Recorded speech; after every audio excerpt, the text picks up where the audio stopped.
Now, every week, either Richard or I drive a preposterously fast car around our track. But when it came to making this week's film, there was a problem. Neither of us was available. I'd hurt my neck in the lorry crash, and Richard was busy selling fish at Morrison's. Which meant, for the first time ever, Captain Slow went out there. God help us.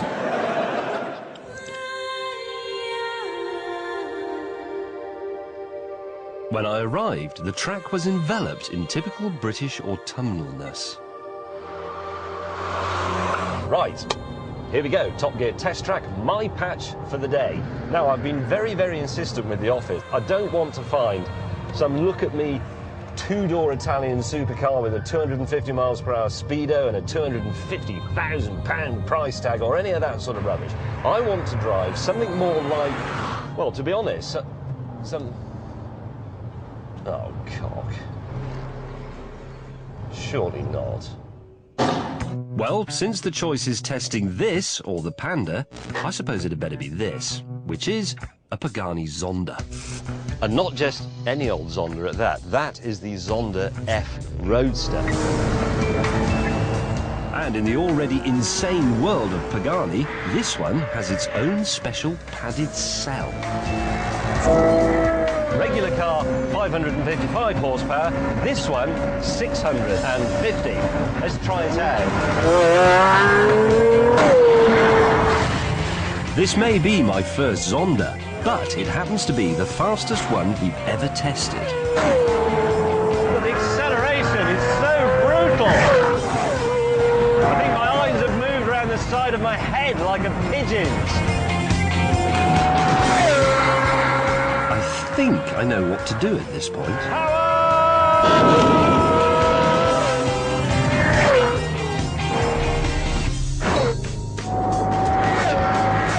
This car is made entirely out of improbable numbers. 0 to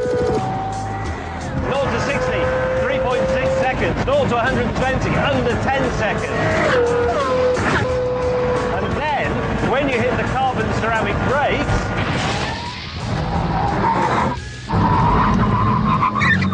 125 miles per hour to 0 in 4.4 seconds. And my eyeballs are back in the correct position on the front of my face. There is, though, one other number that dwarfs all of these, and it's the F Roadster's price. It's £825,000. Top Gear bringing you Credit Crunch news on the hour.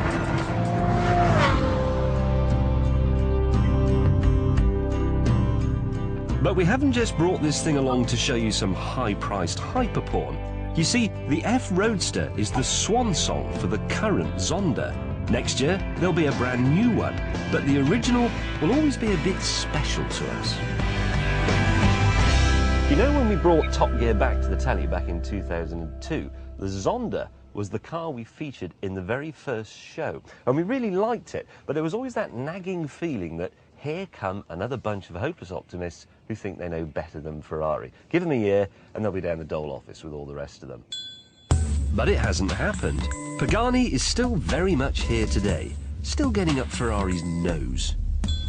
Now, Richard Hammond, who is 12, thinks it's because Pagani has captured that sort of mental market, the small boy's bedroom wall poster that used to be a Lamborghini. You know, it's got ridiculous bodywork and ray guns probably and switches from the lunar module.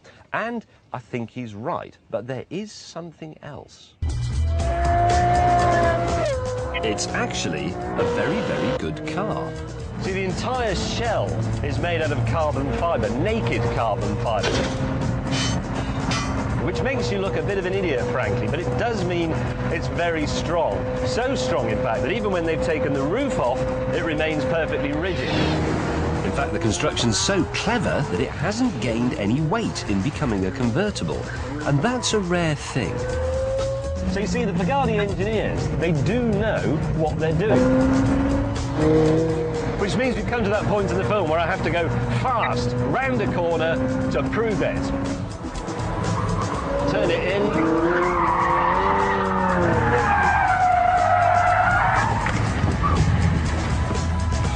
Can you cut that bit out? With a bit of practice, though, I did get the hang of it. Tap of brakes, turn in. You see?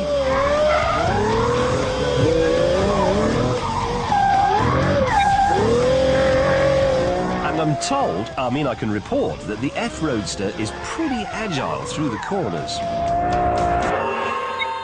Now, the office say they have another car for me to try on the track, but that I shouldn't worry because it's only a VW. Funny.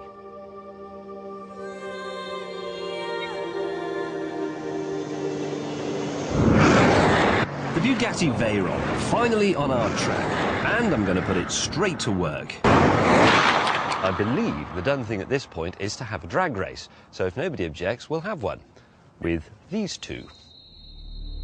Since I'd got my eye in with the Zonda, I took that, and the Veyron would be in the hands of the Stig, who wasn't here earlier. Now, on paper, this looks like a bit of a one-horse race because the Veyron is a full second quicker than this car to 60. 2.5 seconds, 3.5 seconds. But you never know, he might mess up the start. He didn't.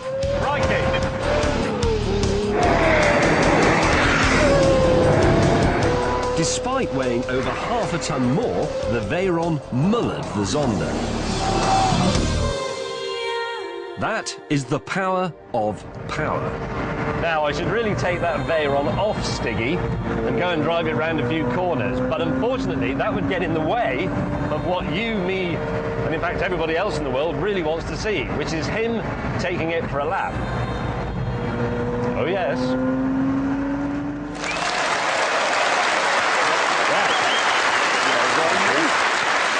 I wasn't kidding there, I do actually mean it. Later on in the show, after a wait of 2 years, yeah, we are going to find out how fast the most powerful car in the world goes round our track. It is going to be quite a moment, because it's going to be up here somewhere. But of course, we've already had quite a moment. You for the first time out there. And how was it?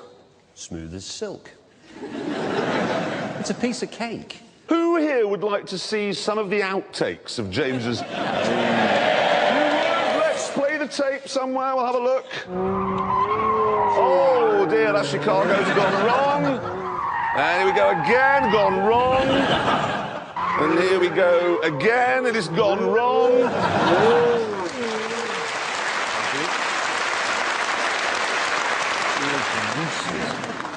Useless. What? The problem is, it's my hair.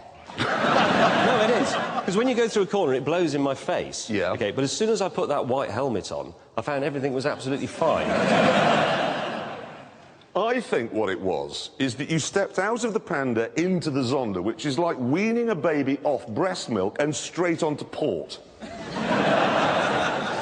I can't believe he got to drive that Zonda. It is my all-time favourite supercar. It's just that mixture of sheer lunacy and engineering. You could have driven it. You were given the choice, drive the Zonda or sell fish for a northern supermarket, and you chose the fish. I mean, you can't seriously prefer the Zonda to the Bugatti. I do, because the Zonda's got some pantomime to it. The Bugatti's just too controlled. It's like sitting in a physics lesson. Were you watching that drag race? Yes. Did you see what the physics lesson did to your pantomime dame? Yes. It annihilated it. And hang on, if we could just listen for a moment. What's that I'm not hearing? Anyone not hearing that as well? Is anybody else not hearing the Zonda being taken round the track by the Stig for a lap? I wonder if it's got anything to do with what happened this morning when it arrived. Here we go. First corner, the very first corner, and what's that coming out of the gate? It looks a bit like smoke. That's smoke. Yes, yes, see, it's a proper supercar. It didn't just come down to the track and go around like a robot and be boring. It came to the track and exploded immediately. That's what supercars do. It's proper.